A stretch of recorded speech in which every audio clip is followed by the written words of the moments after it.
नमस्कार, अपना बिहार देख रहे हैं आप। आपके साथ मैं हूं संतोष गंगवार। बुलेटिन की शुरुआत करेंगे कटिहार से आ रही इस वक्त की बड़ी खबर के साथ। ट्रक ड्राइवर ने अधिकारी को गोली मार दी है। राज्य खाद्य निगम का यह अधिकारी है जिसको गोली मारी गई है।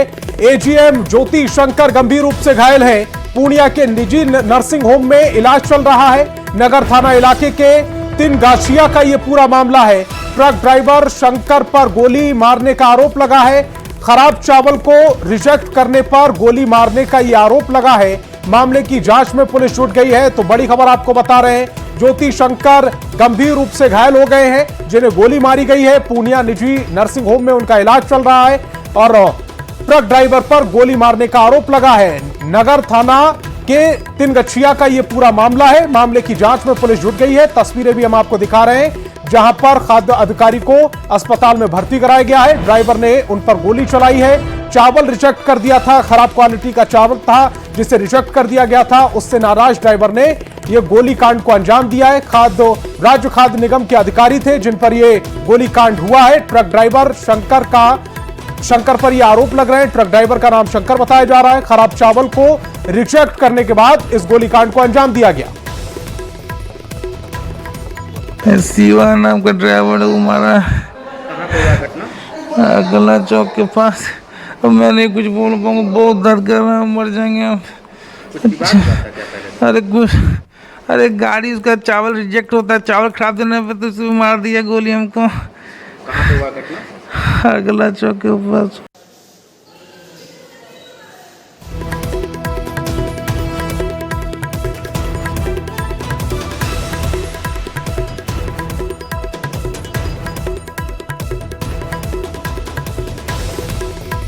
तो सुब्रत हमारे संवाददाता ज्यादा जानकारी के साथ फोन लाइन पर जुड़ रहे हैं। सुब्रत, इस गोलीकांड को अंजाम क्या चावल की खराब क्वालिटी की वजह से, चावल को रिजेक्ट देने की वजह से किया गया है या वजह कोई और है?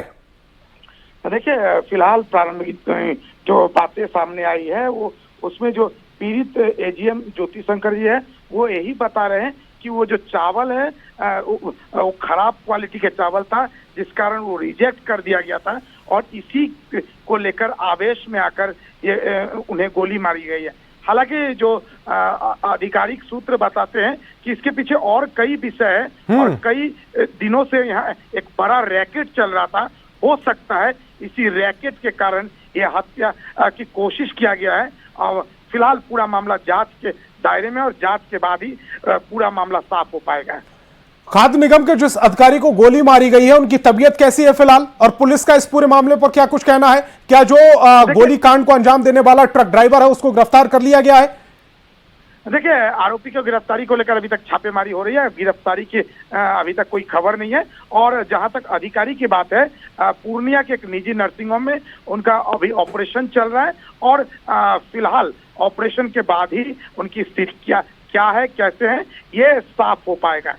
सुब्रत, आखिरी सवाल, गोली कहां पर लगी है?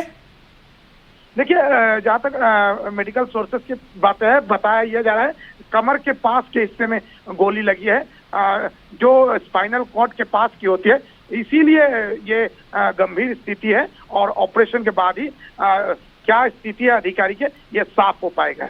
सुब्रत, इस तमाम जानकारी के लिए आपका बहुत बहुत शुक्रिया। ड्राइवर फिलहाल फरार बताया जा रहा है, लेकिन गोलीकांड को जो अंजाम दिया गया है उसके बाद जो अधिकारी हैं, राज्य खाद्य निगम के अधिकारी शंकर उनका नाम बताया जा रहा है, उनकी हालत बहुत नाजुक बनी हुई है। और मुजफ्फरपुर से इस वक्त की बड़ी खबर मिल रही है। रंगदारी नहीं देने पर घर पर फायरिंग की गई है। फायरिंग की घटना सीसीटीवी में कैद हुई है। 2 बाइक पर सवार बदमाशों ने इस गोलीकांड को अंजाम दिया है। 4 बदमाशों ने कई राउंड फायरिंग की है। ब्रह्मपुरा थाना क्षेत्र की यह पूरी घटना बताई जा रही है। फायरिंग को लेकर पीड़ित ने ब्रह्मपुरा थाने में नामजद और अज्ञात के खिलाफ आवेदन दिया है। कृष्णा टोली के रहने वाले अनिल राय ने थाने में दिए गए अपने आवेदन में बताया है कि 5 अगस्त को शशांक उर्फ जॉनसन ने उनसे 5 लाख की रंगदारी की थी। रंगदारी नहीं देने पर जान से मारने की धमकी दी गई थी। इसके बाद बदमाशों ने उनके घर पर फायरिंग की है। पुलिस पूरे मामले की जांच कर रही है।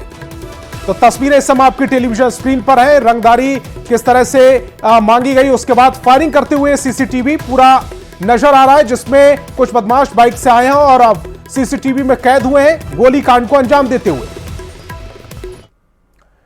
और पटना से बड़ी खबर मिल रही है। न्यूज 18 की खबर का बड़ा असर हुआ है। गांधी मैदान की सुरक्षा में सेंधमारी से जुड़ा यह पूरा मामला, जिसमें एक्शन हुआ है। डीएम चंद्रशेखर सिंह ने जांच के आदेश दे दिए हैं। एजीएम लॉ एंड ऑर्डर और टाउन डीएसपी 2 को जांच के आदेश दिए गए हैं। दोषी अधिकारियों और कर्मचारियों को चिन्हित कर आदेश दिया गया है। 24 घंटे के भीतर जांच सौंपने के निर्देश दिए गए हैं। जांच रिपोर्ट के बाद दोषी अधिकारी और कर्मचारियों पर गाज गिरना तय माना जा रहा है। लापरवाही के आरोप में गेट नंबर 1 पर तैनात गार्ड को भी निलंबित कर दिया गया है। डीएम ने सुरक्षा में भारी चूक मानी है। स्वतंत्रता दिवस के मौके पर अनाधिकृत वाहन का प्रवेश वर्जित होता है। डीएम और डीएसपी 2 से पूछा वाहन चालक पर अब क्या कार्रवाई होगी। कार्रवाई 24 घंटे में रिपोर्ट दे, इसके बाद यह कार्रवाई की जाएगी। ट्रैफिक एसपी को गाड़ी को जब्त करने और दंडित करने का आदेश दिया गया है। कल स्टंट करते हुए अधिकारियों के सामने गांधी मैदान में एक स्विफ्ट कार घुसी थी। वो तस्वीरें भी आप देख लीजिए। अब उस पूरे मामले में जांच के आदेश दे दिए गए। और बेगूसराय में सिपाही भर्ती परीक्षा में दूसरे अभ्यर्थी की जगह पेपर देने आए मुन्ना भाई को पुलिस ने पकड़ लिया।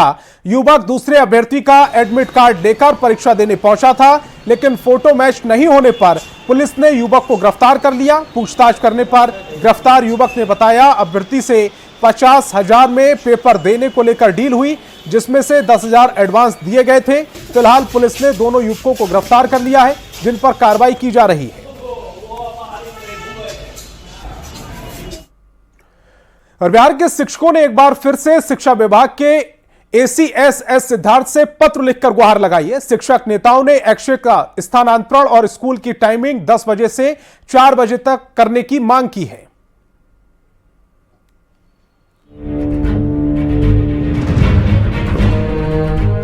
दुर्गा पूजा, छठ, दीपावली, जितिया का जो छुट्टी अभी कटा हुआ है उसको पूर्ववत बहाल कर दिया जाए। टीकाकरण होना ही चाहिए और उनका मौलिक अधिकार। बिहार में शिक्षक, शिक्षा और शिक्षा व्यवस्था की चर्चा सालों भर चलती रहती है। अभी हाल ही में शिक्षा विभाग ने स्कूलों की छुट्टियों को बढ़ाकर शिक्षकों की एक बड़ी मांग को मान लिया था, लेकिन बिहार के शिक्षकों ने एक बार फिर से शिक्षा विभाग के एसीएसएस सिद्धार्थ से पत्र लिखकर कुछ और मांगों की लिस्ट थमा दी है।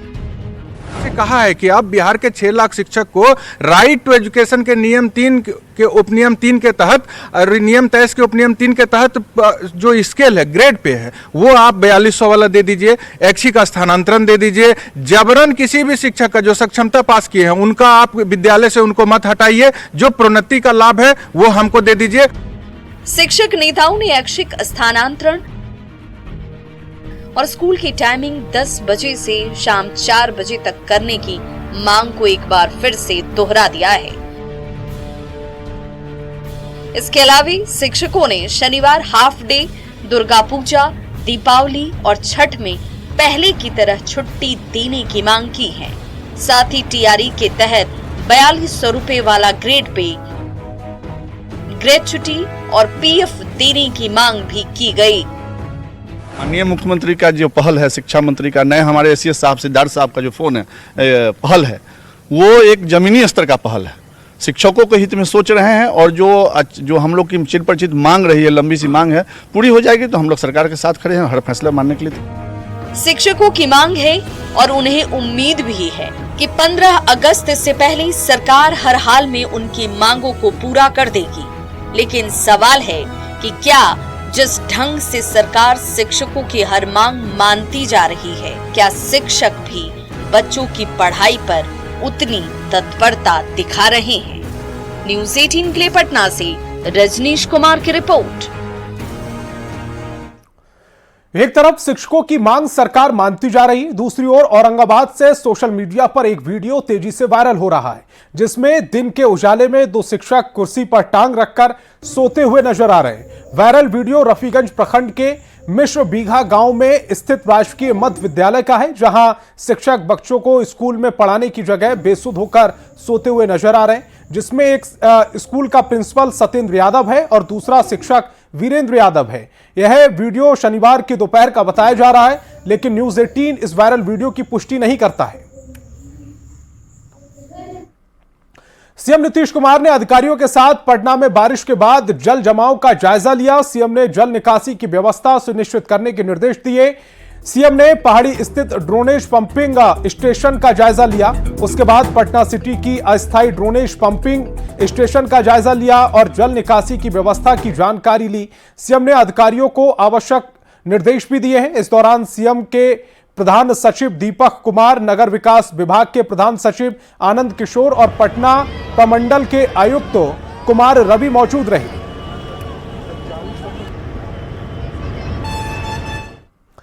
पटना में गंगा नदी उफान पर है। भद्र घाट के पास गंगा नदी शहर में प्रवेश करती नजर आ रही है। सड़कों पर भी पानी ही पानी नजर आ रहा है और यह पानी जल जमाव नहीं बल्कि गंगा की धारा है।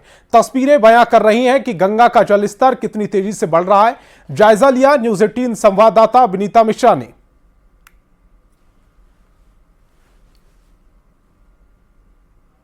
सर है कि गंगा नदी उफान पर है। भद्र घाट की तस्वीर हम आपको दिखा रहे हैं। यहाँ पर गंगा नदी जो बाउंड्री है उसको क्रॉस करते हुए जो शहर है उसकी तरफ बढ़ती हुई नजर आ रही है। ये जो सड़क है, सड़क पूरी तरीके से जलमग्न हो चुका है। गंगा नदी भद्र घाट के पास बाउंड्री को क्रॉस करते हुए सड़क पर आ गई है और अब रास्तों से होते हुए शहर की ओर जाती हुई नजर आ रही है। यहाँ जल जमाव नहीं बल्कि गंगा की धारा सड़क पर बहती हुई नजर आ रही है और ये अंदाजा लगाया जा सकता है कि जो गंगा का लेवल है वो अब खतरे के निशान के पास पहुंचता हुआ पटना में नजर आ रहा है। कल शाम से पूरी रात झमाझम बारिश हुई और उसके साथ ही जो गंगा का जल स्तर है वो एक बार फिर से बढ़ने लगा है। पटना की अगर हम बात करें तो कई जगह जल जमाव की तस्वीर सामने आ रही है, लेकिन ये जो तस्वीर है ये जल जमाव नहीं बल्कि गंगा की धारा है जो शहर में प्रवेश करती हुई नजर आ रही है। भद्र घाट के पास सड़क पर गंगा की जो धारा है वो पहुंच चुकी है और धीरे धीरे ये रफ्तार बढ़ती हुई नजर आ रही है। शहर की ओर गंगा का जो प्रवाह है वो आगे बढ़ता हुआ नजर आ रहा है। अगर ऐसे ही 1-2 दिन और बारिश हुई तो जो सिटी का इलाका है उधर गंगा की जो धारा है वो शहर में प्रवेश कर जाएगी। विनीता मिश्रा, न्यूज 18 पटना। और गया में जेडीयू के प्रदेश अध्यक्ष उमेश कुशवाहा ने तेजस्वी यादव पर जमकर हमला बोला। उमेश कुशवाहा ने कहा कि लोकसभा की 4 सीट पर सिमट गए, विधानसभा में जनता उन्हें घर बैठा देगी। तेजस्वी यादव सिर्फ वोट की राजनीति करते हैं, इन लोगों को सिर्फ परिवार की चिंता रहती है। तेजस्वी यादव जी तो सिर्फ वोट की राजनीति करते हैं। तेजस्वी यादव जी ने कहा कि सारे सीट पर हम लोग जीत रहे हैं, महागठबंधन इंडिया गठबंधन जीत रहे हैं, लेकिन क्या हर्ष हुआ?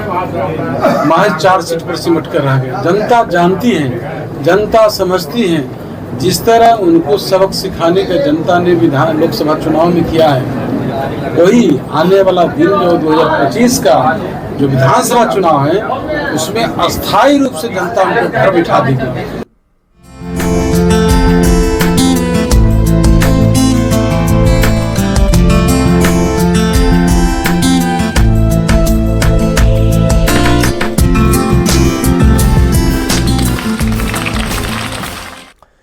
और जहानाबाद जिले के काको प्रखंड के बारबा पंचायत की मुखिया सिमरन राज प्रधानमंत्री मोदी के खास बुलावे पर दिल्ली के लाल किले पर आयोजित स्वतंत्रता दिवस समारोह में शिरकत करेंगी। पंचायती राज विभाग ने यह पत्र जारी कर सूचना दी है, जिसके बाद बारबा पंचायत की मुखिया के साथ ही ग्रामीणों में भी खुशी देखने को मिल रही है।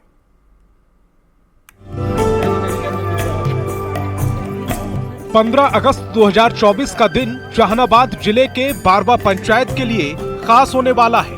यहाँ की मुखिया सिमरन राज का चयन बिहार की उन 9 महिला मुखियाओं में हुआ है जिन्हें इस बार स्वतंत्रता दिवस समारोह में विशिष्ट अतिथि बनाया गया है। 12 अगस्त को पटना के राजेंद्र नगर टर्मिनल से सभी लोग नई दिल्ली के लिए रवाना होंगे। इस खबर से पंचायत में खुशी की लहर छा गई है। बहुत अच्छा लग रहा है, बहुत जाना जरूरी है। हाँ, हम लोग के गरीबी है, कोई देखने वाला इतना दिन से पंचायत हुआ, अब कोई नहीं ऐसा पंचायत दिखाए और फिर भी नहीं कोई ऐसा मतलब बता हम लोग के मजदूर देखे कोई नहीं। बाकी लोग के अब हमारा लिए मजदूरी लगी, मजदूर के लिए जा रहे हैं कि गरीबी उनको अथी दिखावे। अब हम गरीबी की दूरी ऐसा काम कर रहे हैं, ऐसा बहुत अच्छा काम हम लोग के कर रहे हैं। अभी जा रहे हैं तो खुशी है कि हमनी सबके आनंदी है कि हमनी सबका काम करेंगे, कर रहे हैं भी। सब रोड वोड में सब में काम कर ही रहे हैं। तो रईस भी जो खड़ा हैं सब उन्हीं के काम कल है। सभी जो भी अति देवी उवी स्थान में भी ईंटा ऊँटा ही लगाए किए हैं। ठकुरबाड़ी में भी ईंटा ऊँटा लगा ही किए हैं। ये सब काम कर रहे हैं। हमनी सबके तो ये बहुत अच्छा है मुखिया। बारवा पंचायत की मुखिया सिमरन पहले एनजीओ में काम करती थी, बाद में जीविका से जुड़ी। सिमरन अपने गांव और पंचायत के विकास के लिए काम कर रही हैं। इस बार सिमरन अति पिछड़ा सुरक्षित सीट से मुखिया निर्वाचित हुई। मुखिया सिमरन राज ने विकास से गांव की तस्वीर ही बदल दी। सिमरन के प्रयास से पंचायत में बिजली, सड़क, विद्यालय, स्वास्थ्य, पेयजल, सिंचाई जैसी तमाम मूलभूत सुविधाएं उपलब्ध हैं। बहुत ही खुशी हो रही है। हमें बहुत ही गौरवान्वित महसूस कर रही हूँ कि हमें ऐसे ऐतिहासिक जगह पे जाने का मौका मिल रहा है। और ये इसकी वजह हमारी जनता है। इन्होंने हमें मौका दिया है वहाँ तक पहुँचने के लिए। पीएम मोदी जी को मैं ये बोलूँगी कि मेरे पंचायत का बजट बढ़ाया जाए ताकि मैं अपने पंचायतों में और विकास कर सकूं, और टाइट अनटाइट का जो मामला है वो हटाएं ताकि मैं स्वतंत्र होकर अपने पंचायत में विकास कर सकूं। मुखिया सिमरन ने अपनी नीति और नियत से बारवा पंचायत का रंग रूप ही बदल दिया है। अब उनका और उनके पंचायत का नाम 15 अगस्त को दिल्ली में गूंजेगा। पूरे बिहार में 8,387 पंचायत है, जिसमें 9 मुखिया का चयन हुआ है। जहानाबाद में 88 पंचायत है, जिसमें से 1 मुखिया का चयन हुआ है, जो प्रधानमंत्री के 15 अगस्त को होने वाले कार्यक्रम में शामिल होंगे। जहानाबाद जिले से काको प्रखंड क्षेत्र का बारवा पंचायत है, जहां की मुखिया सिमरन राज को प्रधानमंत्री के कार्यक्रम में शामिल होने का निमंत्रण मिला है।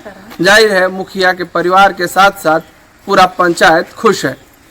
राजीव रंजन विमल, न्यूज़ 18 जहानाबाद। पटना के ज्ञान भवन में इंडिया इंटरनेशनल ट्रेड फेयर का आयोजन किया गया, जहां एक छत के नीचे 10 देश और 12 राज्यों के सामान आसानी से लोग खरीद रहे हैं। खूबसूरत सोफे, कपड़ों, ड्राई फ्रूट्स के साथ एक से बढ़कर एक शुगर फ्री मिठाई भी आकर्षण का केंद्र बनी हुई है। विदेशी स्टॉल पर कई मिठाइयां लोगों को पसंद आ रही हैं। जायजा लिया संवाददाता विनीता मिश्रा ने। ज्ञान भवन में इंडिया इंटरनेशनल ट्रेड फेयर का आयोजन किया गया है, जहां पर एक छत के नीचे 10 देश 12 राज्यों के अलग अलग प्रोडक्ट आसानी से खरीदे जा सकते हैं। चाहे ड्राई फ्रूट्स हो या फिर मिठाई हो, कपड़े हो, सब कुछ अलग अलग देशों से भी यहाँ स्टॉल लगाए गए हैं। और लोगों की भीड़ भी साफ तौर पर इस मेले में नजर आ रही है, क्योंकि जो सामान है एक छत के नीचे, अलग अलग देशों की जो तस्वीर है वो यहाँ नजर आ रही है। कई ऐसी तस्वीर जो आपको यहाँ खींच लाएगी, वो हम आपको दिखाने जा रहे हैं। यहाँ तमाम वो ड्राई फ्रूट्स जो आप मार्केट में जाके खरीदते हैं, वो तमाम जो कलेक्शन है एक छत के नीचे यहाँ मिल रही है। चाहे सोफे हो, कपड़े हो, ड्राई फ्रूट्स हो या फिर स्वीट्स हो। कुछ ऐसी स्वीट्स की तस्वीर भी हम आपको दिखा रहे हैं और स्टॉल पर लोगों की उपस्थिति भी यहाँ साफ तौर पर नजर आ रही है। बिल्कुल अनोखे जो मिठाइयाँ हैं वो आपको यहाँ नजर आएगी। शुगर फ्री ये तमाम मिठाइयाँ हैं। इसे हनी से तैयार किया गया है। ये भारत का नहीं, विदेशी प्रोडक्ट यहाँ पे नजर आ रहा है और जो कस्टमर है वो भी आ रहे हैं और बिल्कुल इसे देखकर अट्रैक्ट भी हो रहे हैं कि आखिर इसमें खासियत क्या है।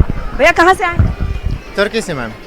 हाँ जी। क्या कुछ खास है? बहुत अनोखी मिठाइयाँ हैं आपके? हाँ जी, ये सारा स्पेशल मिठाइयाँ है, जैसे बागलावा बोलते हैं, कुनाफास बोलते हैं इनको, और दिलाइस बोलते हैं, और 100% शुगर फ्री रहता है, हनी से बनता है और 100% वेज। हाँ जी, एगलेस। ये कौन सी मिठाई है? बिल्कुल ये अनोखी नजर आ रही है। कौन सी?